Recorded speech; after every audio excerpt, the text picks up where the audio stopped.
Good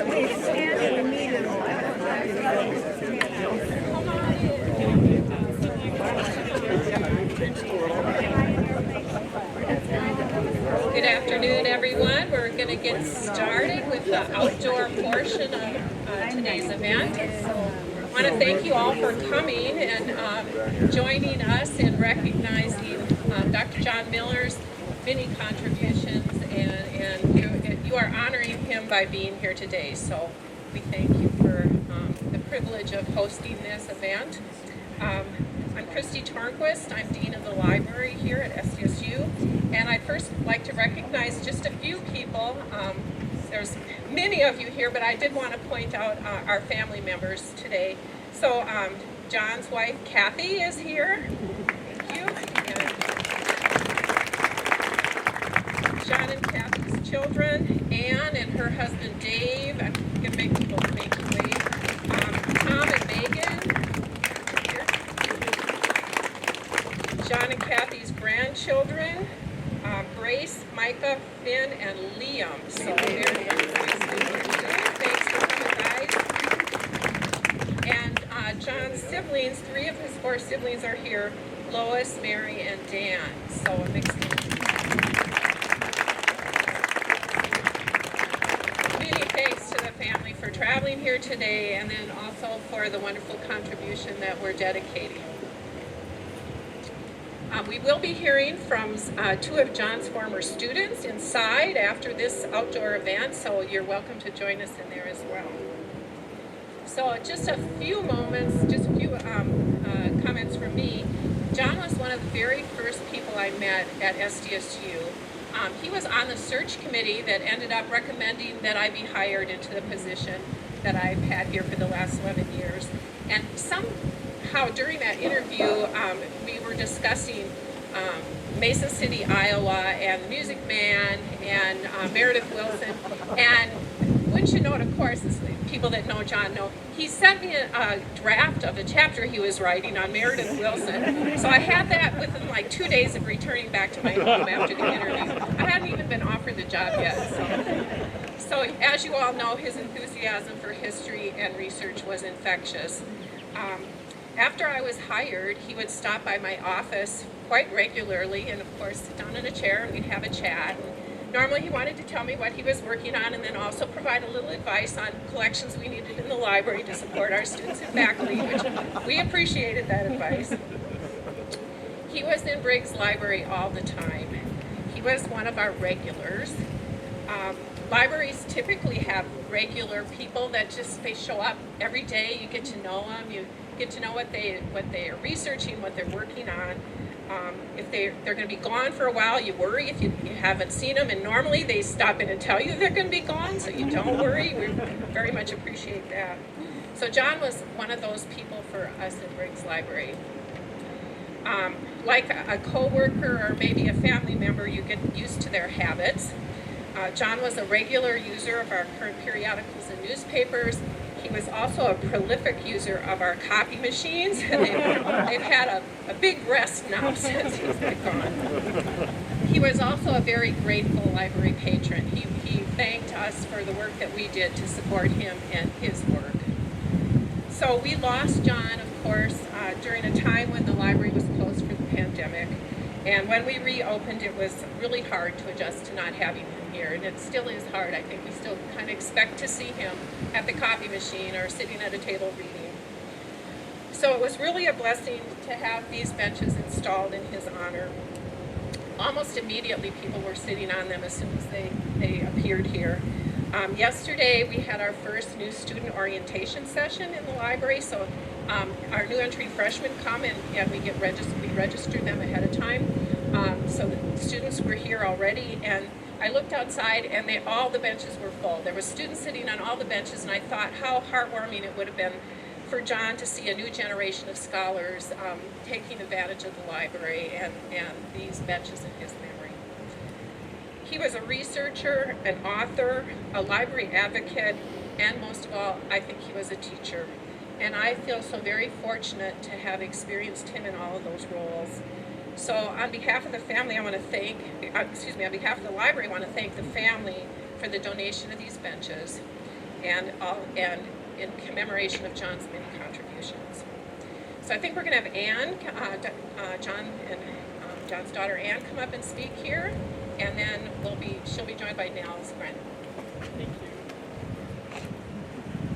Thanks so much, Christy, and thank you to you and the other staff members at Briggs who have helped make this day possible and have worked with my mom very much over these last 2 years to go through many of my dad's archival items and sort through and find all the gems in there. So this is my daughter Grace, and she's going to be my assistant here to help hold some books for me. Thank you, Grace. All right, so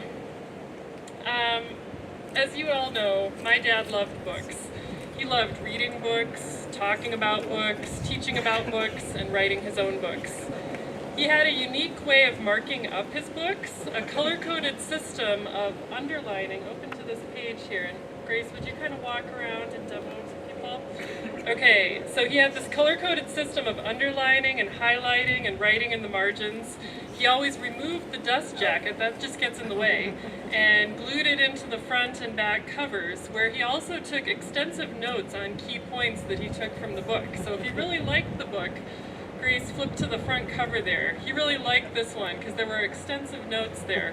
So if you ever wonder why there are those extra white pages at the front or back of the book, they were for John Miller.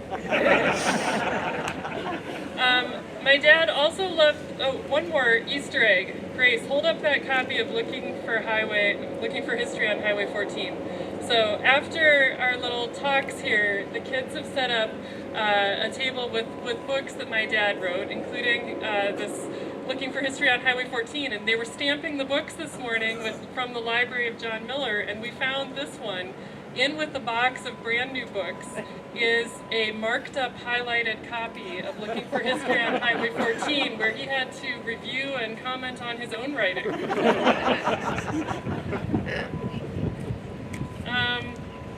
So my dad also loved the places where books are kept. Bookstores, used bookstores, and of course libraries. I remember frequent family outings to the Brookings Public Library when Tom and I were growing up. I also remember accompanying Dad on trips here to Briggs Library, where we would investigate the stacks and play in the stairwells.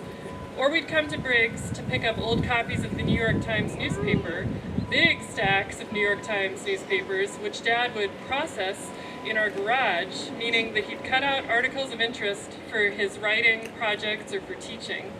He'd also often cut out articles that he thought friends or family might enjoy. I'm sure some of you might have received a packet of articles from John over the years.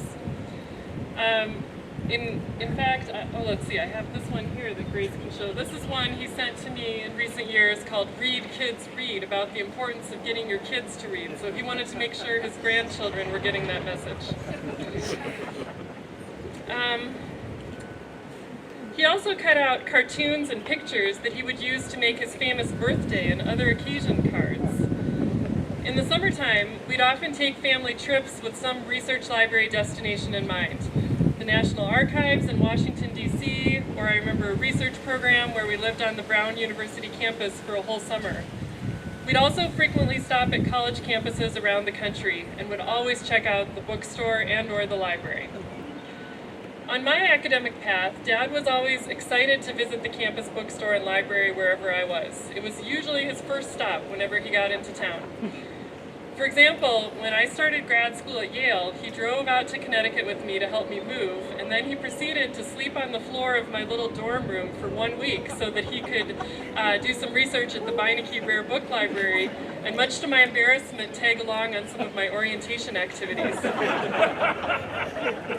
We often teased my dad about his ever-growing home library and suggested that he might need to buy a second house to hold all his books.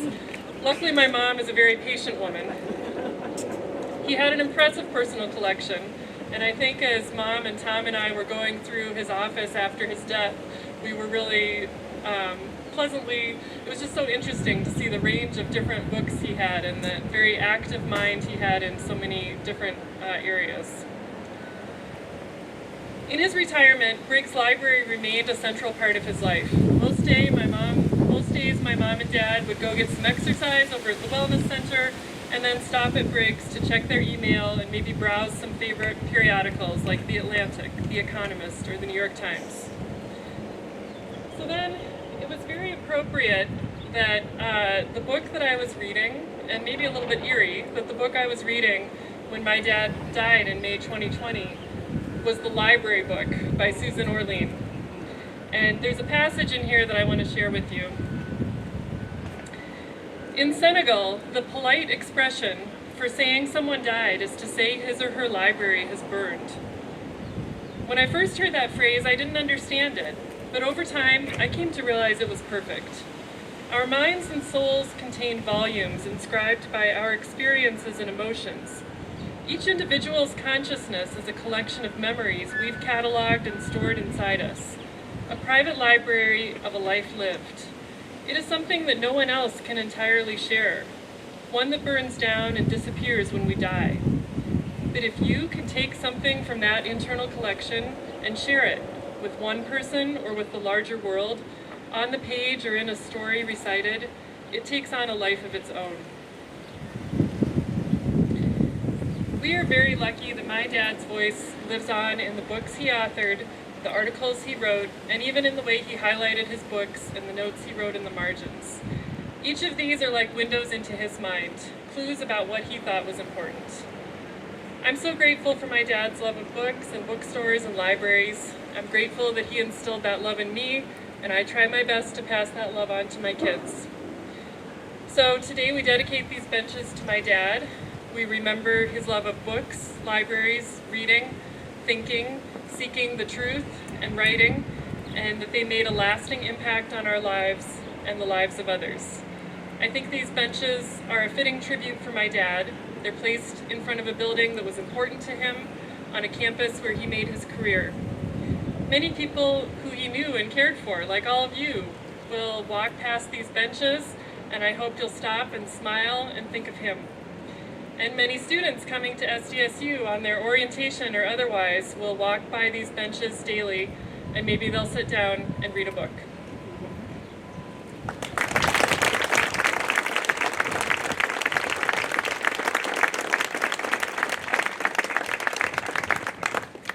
All right, I'm going to pass the microphone over to Nels Granholm, who some of you may know my dad referred to as Nelly Boy. Nelly Boy, the stage is yours.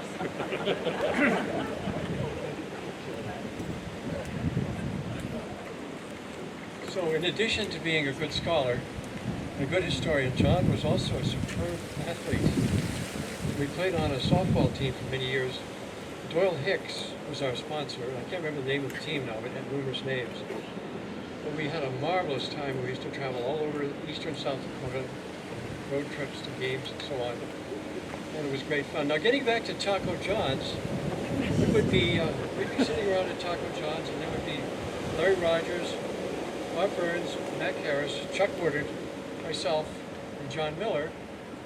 And we'd be having these very, very humorous discussions about virtually every topic you could possibly imagine. And very little of it was what you might call intellectual stuff.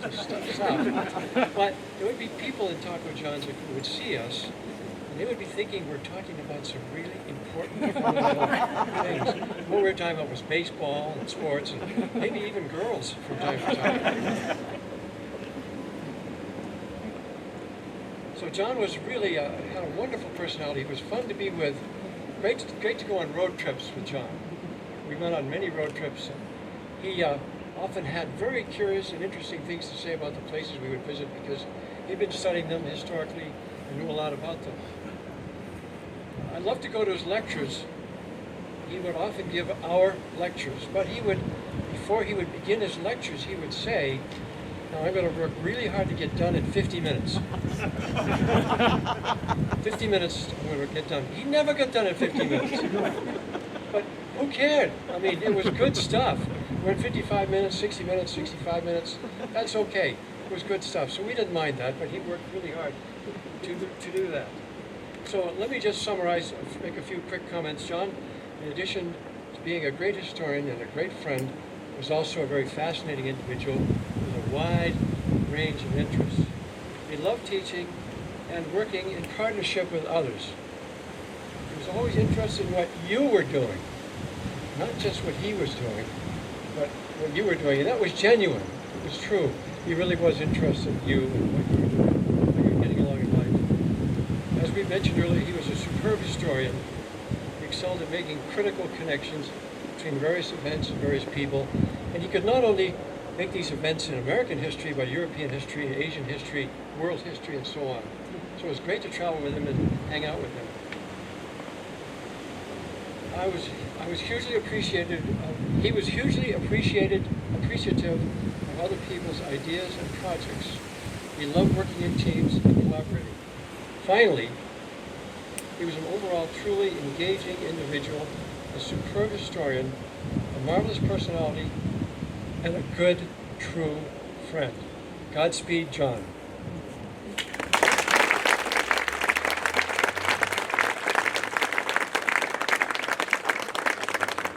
Thank you, both Ann and Nels. Appreciate that. Now you are invited. Two different things. One is if you would like a book, the family has brought copies of John's books, so you could help yourself to that.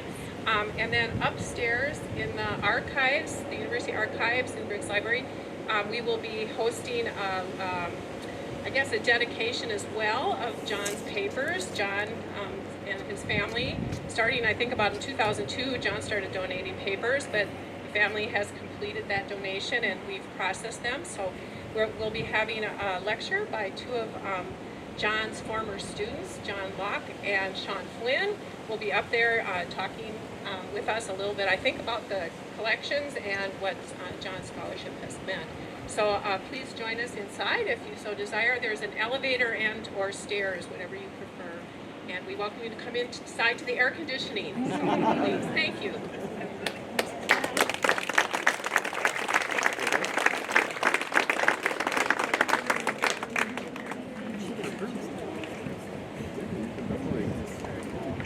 What did he say? What did he say?